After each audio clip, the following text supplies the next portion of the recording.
Critics are raving about Top Gun Maverick. Here we go. It's a soaring achievement and everything you want in a movie. No turning back now. See it on the biggest screen possible.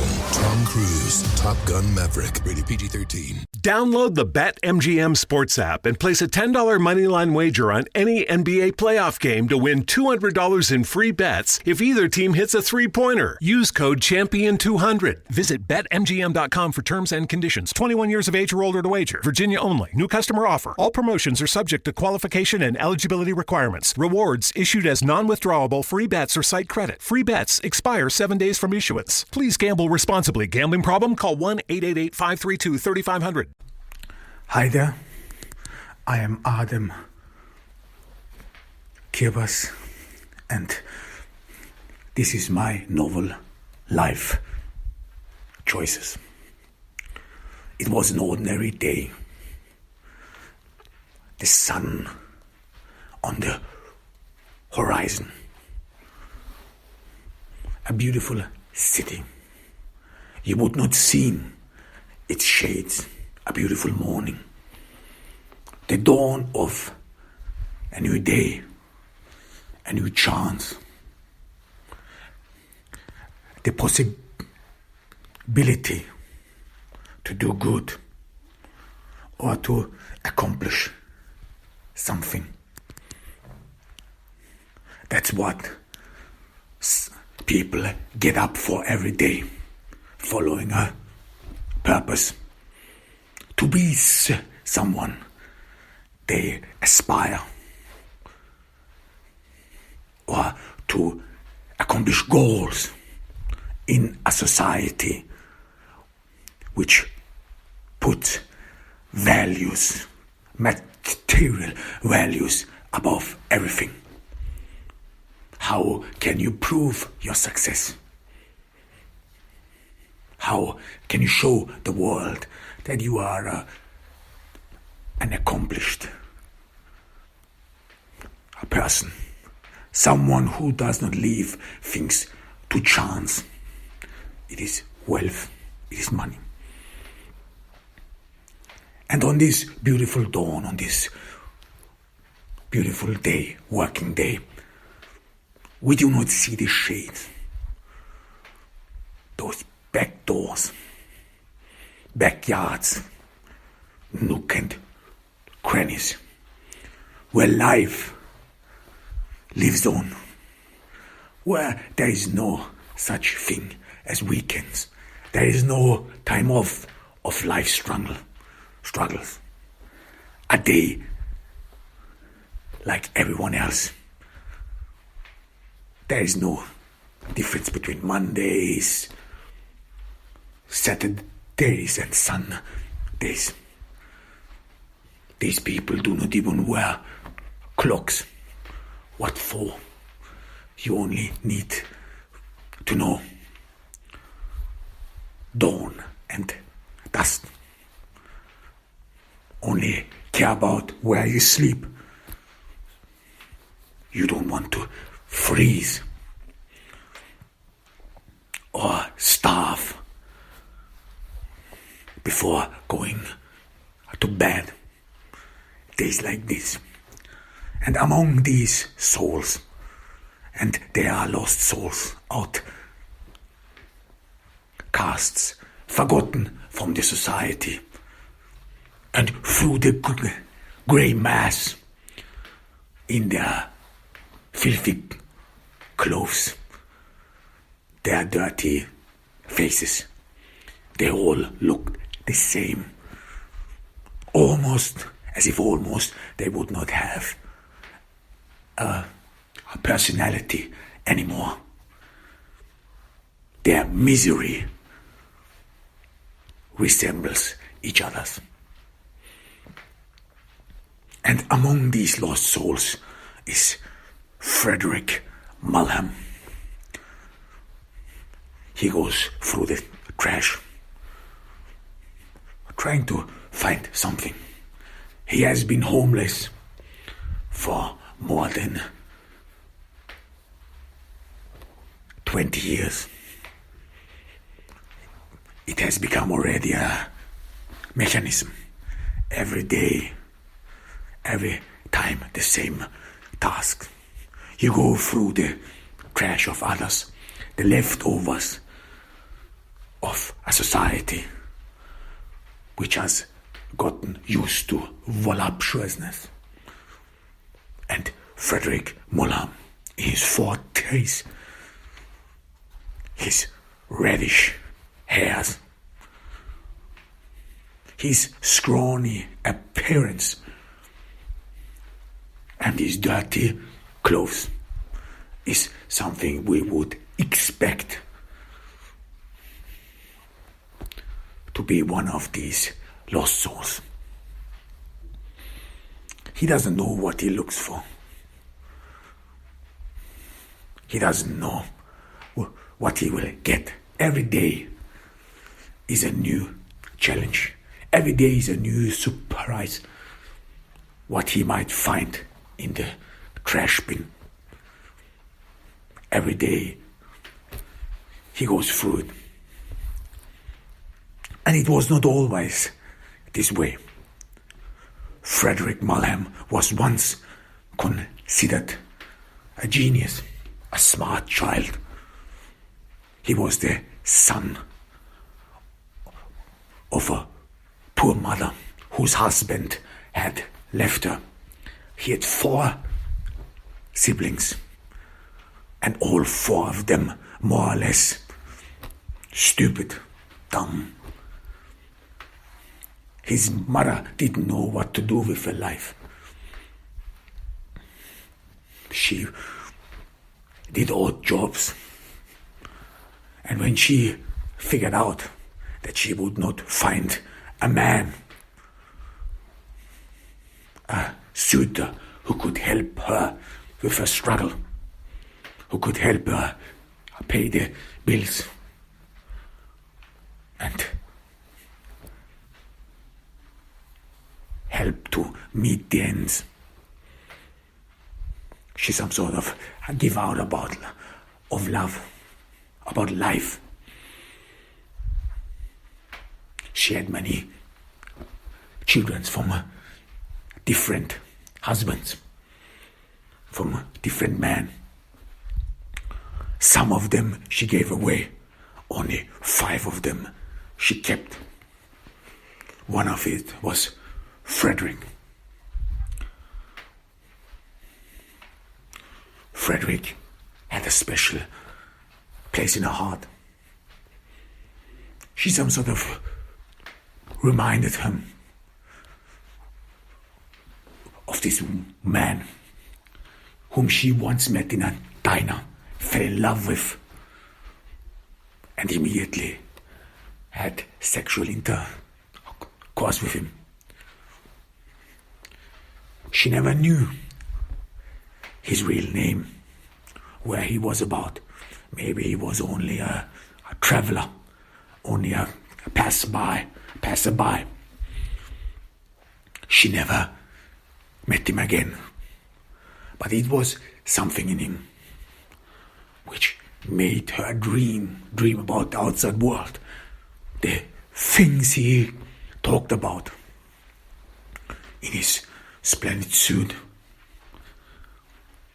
He was a salesman, unsuccessful though, but he came around.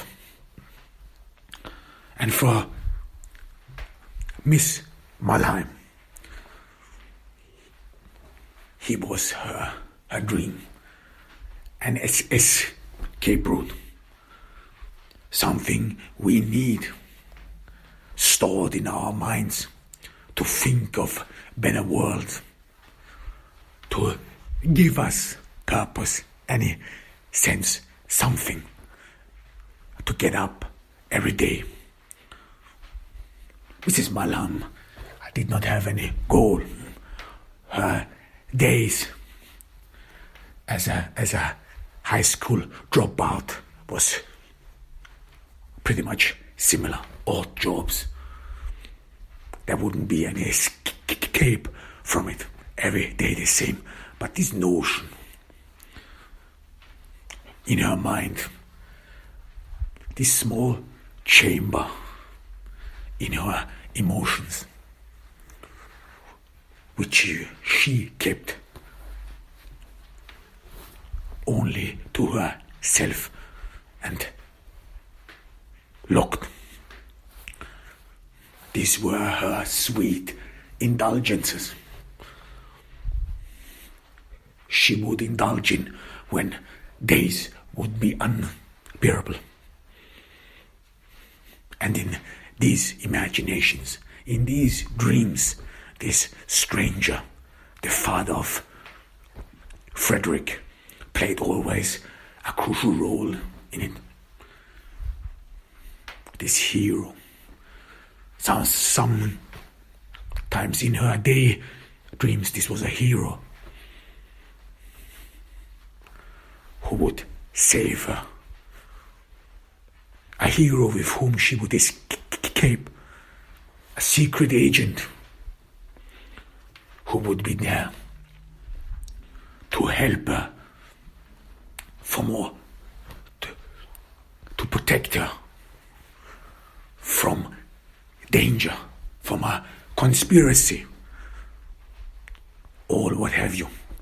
She indulged in these daydreams, and they always ended sexually, but without children, without handcuffs, without stones she would be tied to, and which would drag her under the water. She felt free. She could forget about her momentary miserable life. And whenever she felt deeply engrossed in such a daydream and woke up thereafter in sweet pleasure, she became repentant, because she felt an urge to abandon all her life, to abandon her children and just walk away. And she told herself many times, I cannot bear this anymore. This is beyond my understanding. This is beyond my comprehension. Life is unfair. This is what she said to herself. This is my life now, and I cannot change it. She thought about a lot of ways how she could make up for it. Just get out of here. Just somewhere. She even imagined her life, how it would have turned out if she would have had wealthy parents, if she would have had anything, any means at all. Education, even simple things. These are the very moments when we humans think about our life choices, about one occurrences, about one moment where we think everything went astray. And Miss Malheim was the same. And she was so deeply indulged in these thoughts that she almost would have went through it. This was when Frederick was 2 years old. She had enough. It was a bad day in work. She didn't get any tips. She was a waitress. She didn't know how to pay the rent. And on those months, she could afford to pay the rent. She had to feed her children with leftovers from the diner. She even had to go through the trash for clothes to keep her children warm in the winter. But one of these days. This was before the Super Bowl and the diner was overrun by football enthusiasts. She was exhausted. She was beaten down. She could not hold her head up anymore. It was enough. Just so much could someone endure.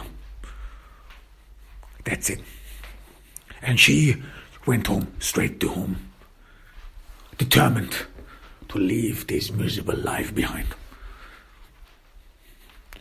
Her 5 children were at home. They always have been left at home. The eldest, Francis, would always keep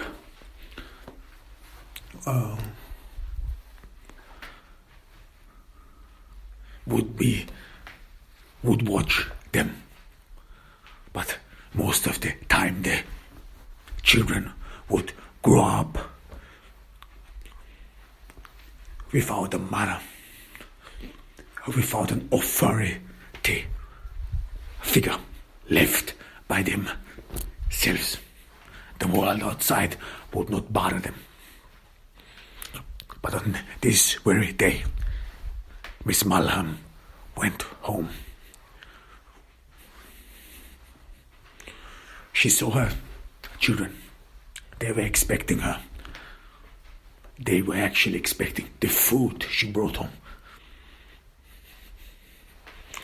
These children never really saw motherly affection because her mother was out most of the day. These children only saw someone who brought them food and appreciated her for it. Miss Malheim gave them food. Little Frederick was overjoyed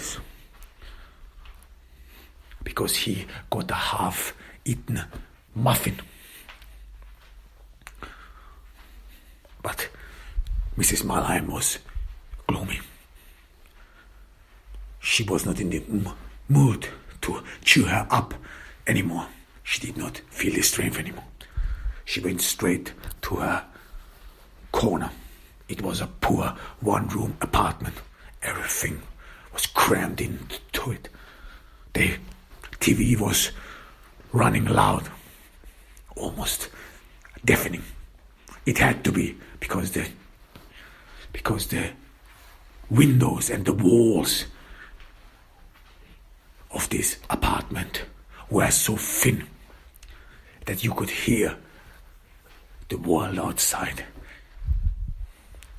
that you could hear tragedies, life tragedies, not one but many, what people worry about.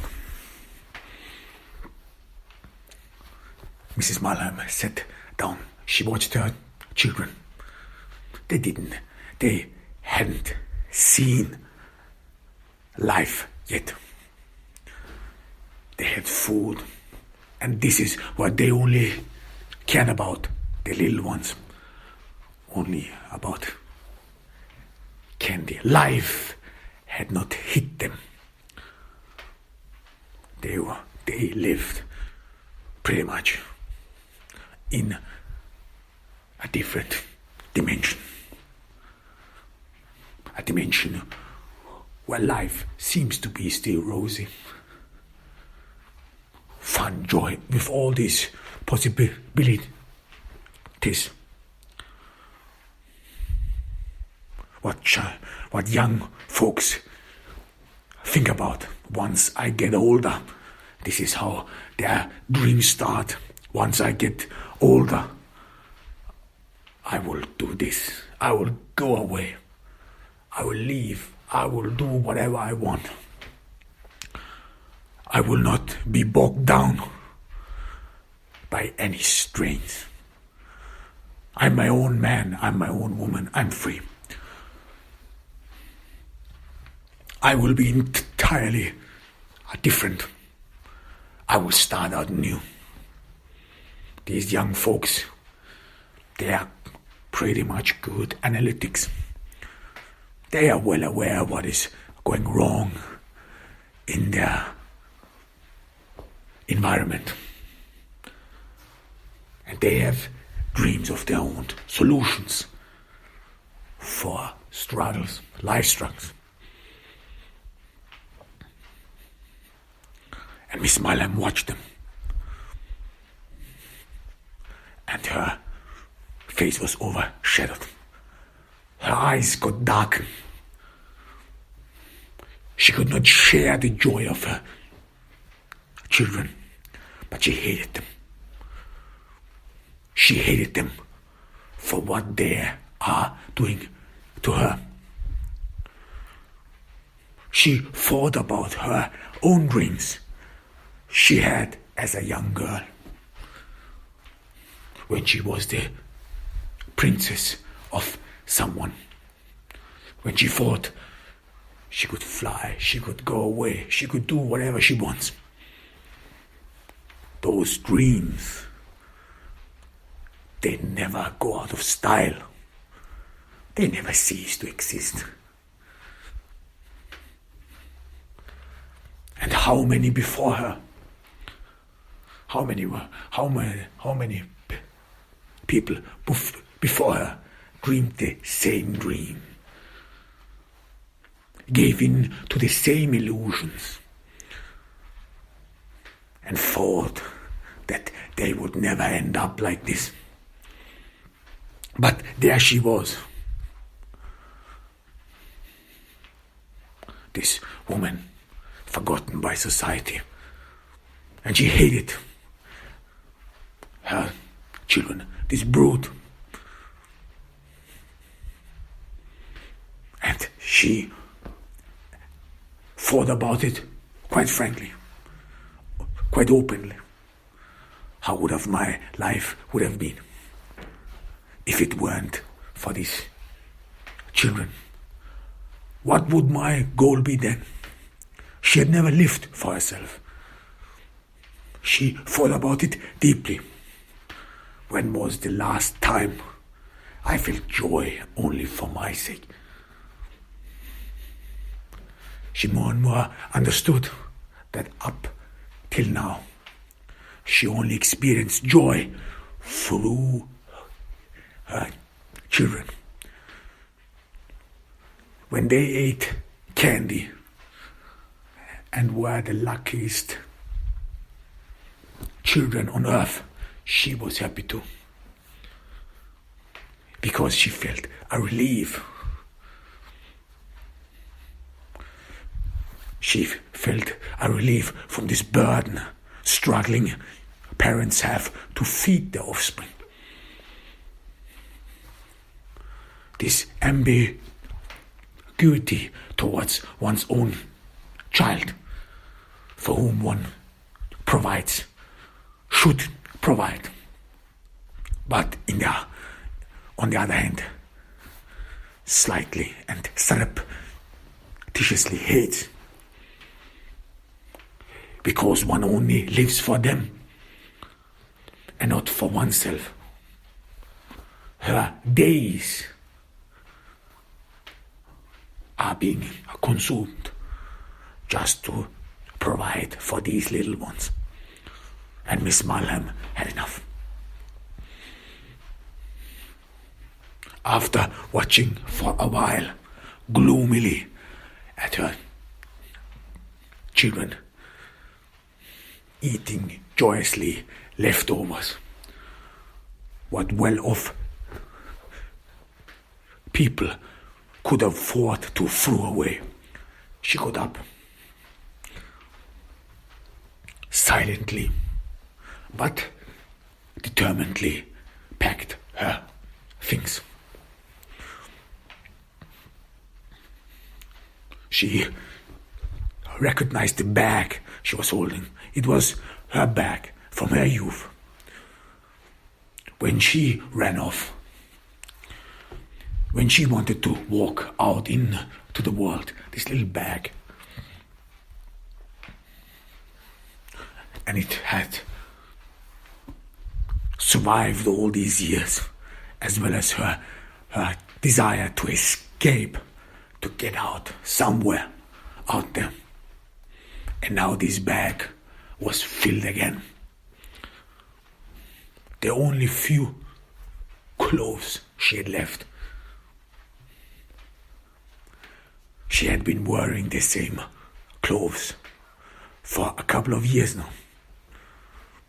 Some things she found in the trash.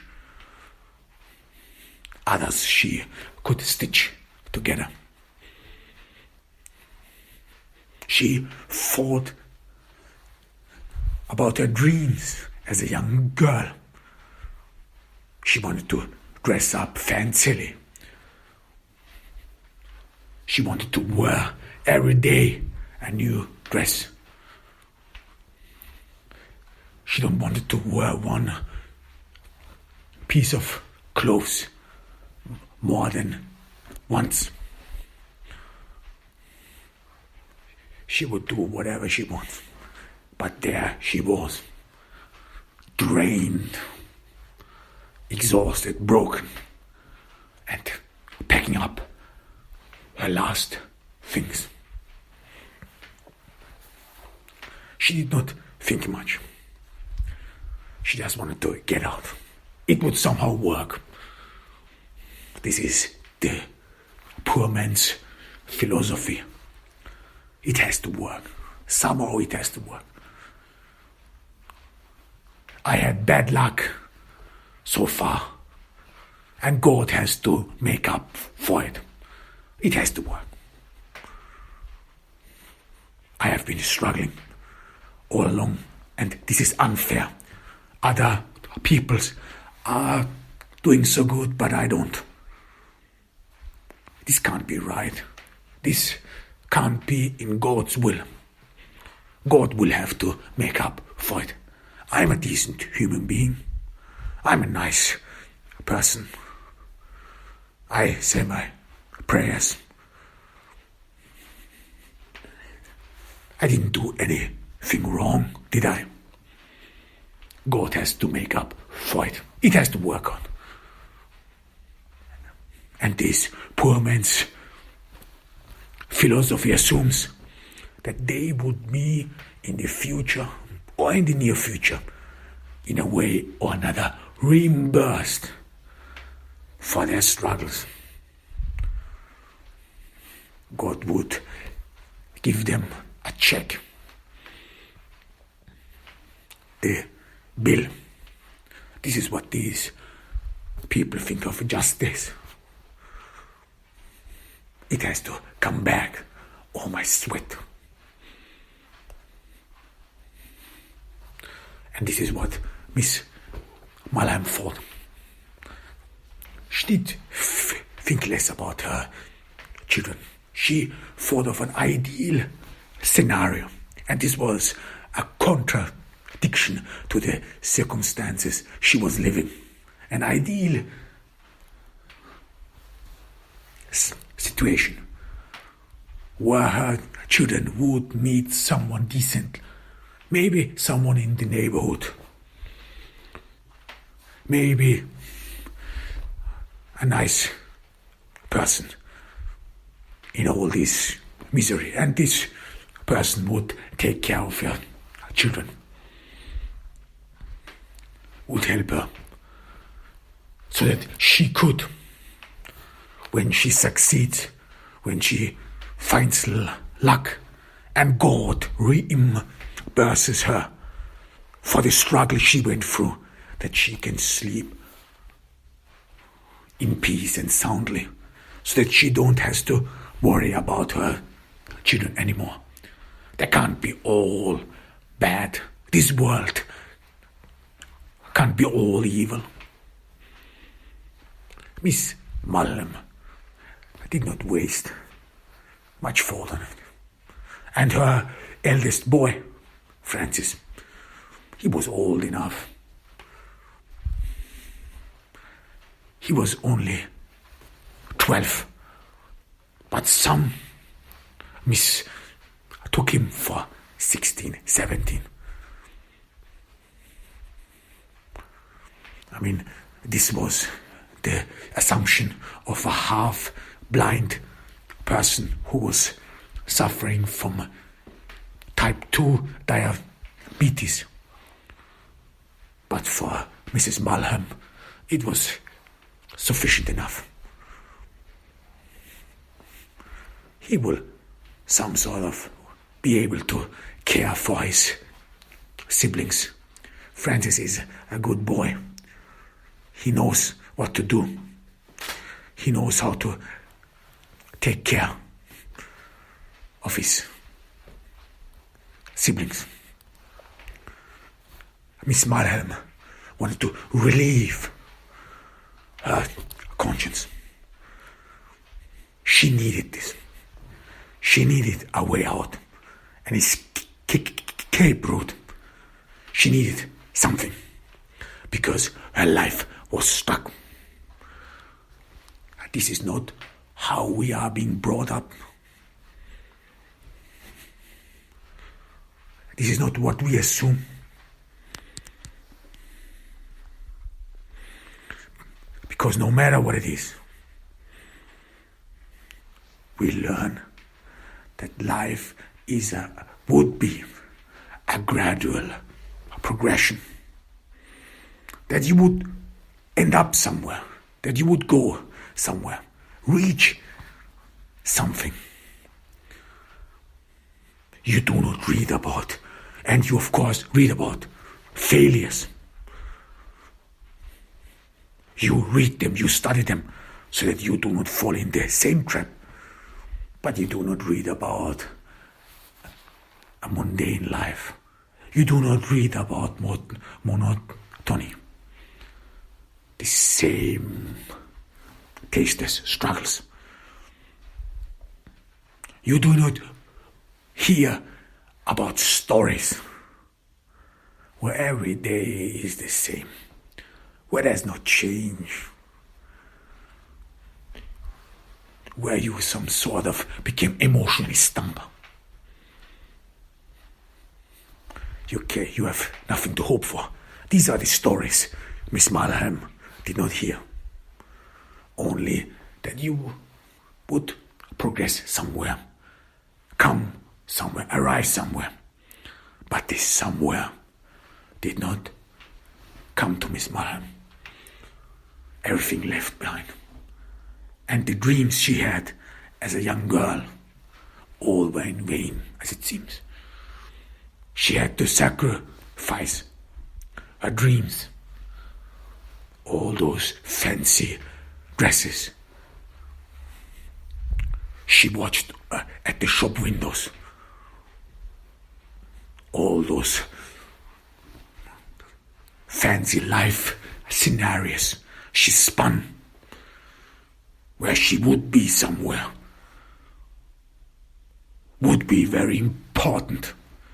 Everyone would admire her, would praise her, appreciate her for her wits, for her beauty. She would be saved by secret agents. She would discover that she is related to the royal family in Great Britain. Whatever a young girl's mind spins, she lived those dreams. She lived through them. These dreams gave her power, meaning, understanding, strength to get up every day. And now, where is she now? All crumbled down. And what for? And all what's left was sacrifice. She did not know where this comes from. Why she, as a woman, has to be joyous that she has children. She did not understand the notion that you feel joy, life appreciation through your children. Maybe it was because she could not be long enough around her children. Those moments, they were only fleeting. She did not walk her children through all the stages of development. The first stage, when they need you, when they can't stand away from you, when they seem to be a part of you. The second stage, where you have to watch that your child gradually becomes independent. At first, the break from you was painful, but then more and more, they stand on their own feet. They can walk alone. And you get scared. And with every step, they walk through the earth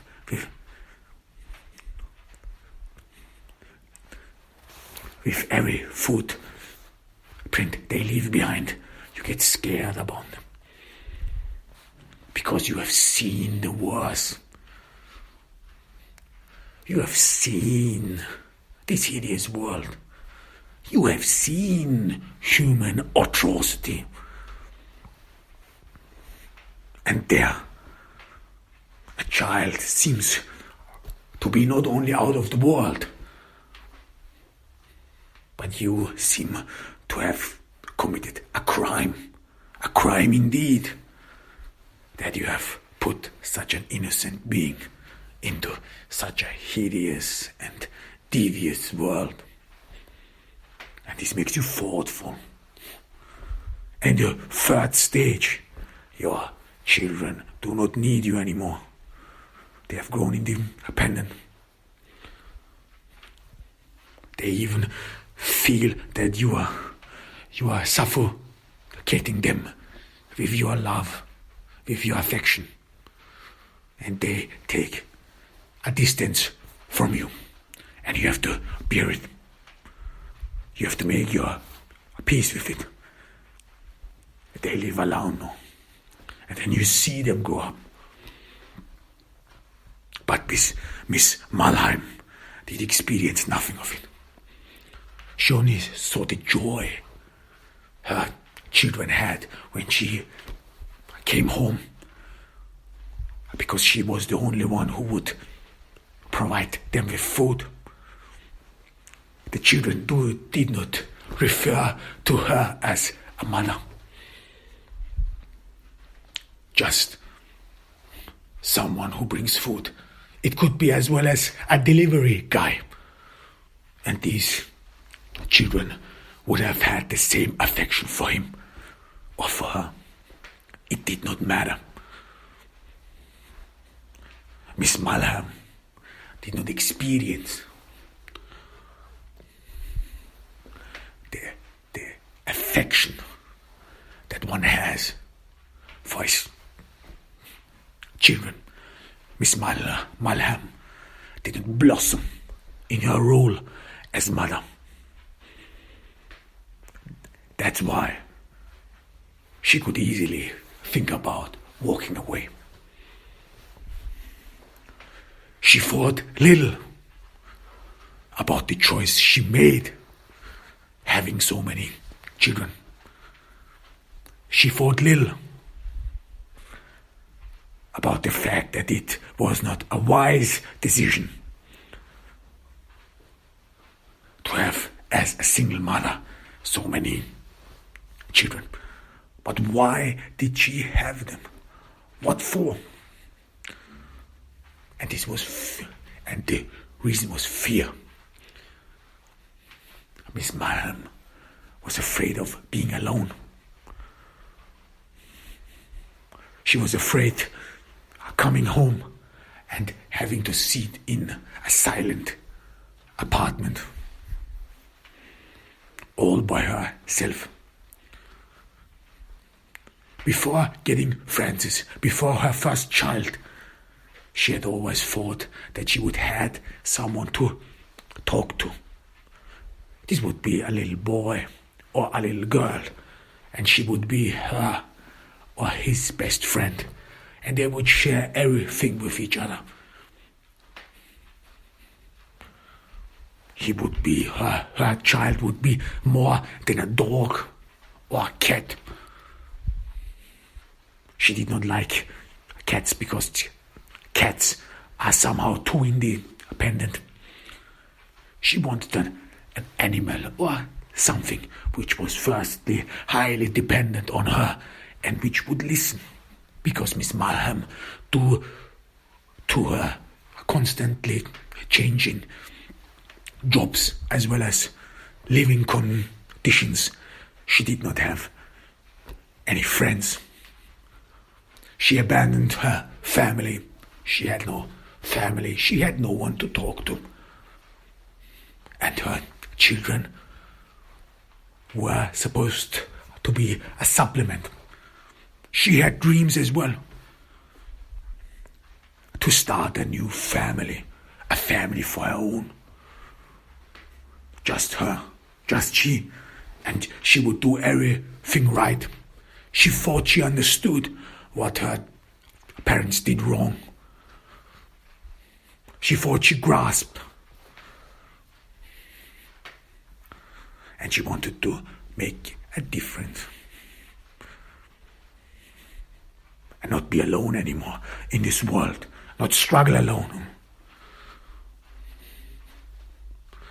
And this was. But she could not be with her child, with her firstborn, long enough. She had to work. She had to separate herself from him in an early age. She could not see him growing up. And all these imaginations, all these thoughts that she could do better, that she could create a family of her own, start new through her life, despite the fact that it does not work well in her job, despite the fact that her job pretty early and soon became monotonous, mundane. You do not rise through the social ladder doing odd jobs.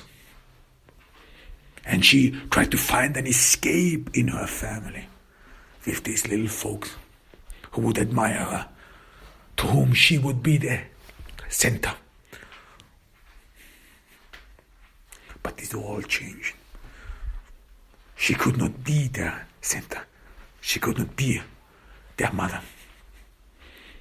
And this left Miss Malham with a bitterness.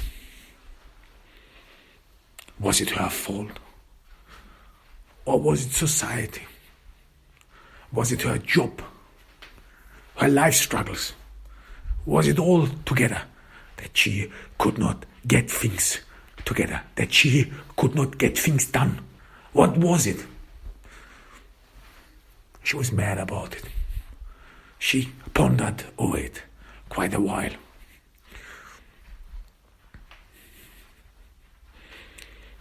And right at the moment when she was about to walk out of the door, little Frederick approached her. He looked at her deeply, smiled, and asked her, "Mommy, are we playing a game?" And this broke her heart. Because this little fella, Frederick, looked as this stranger who had stolen her heart. She reminded herself of these great occurrences.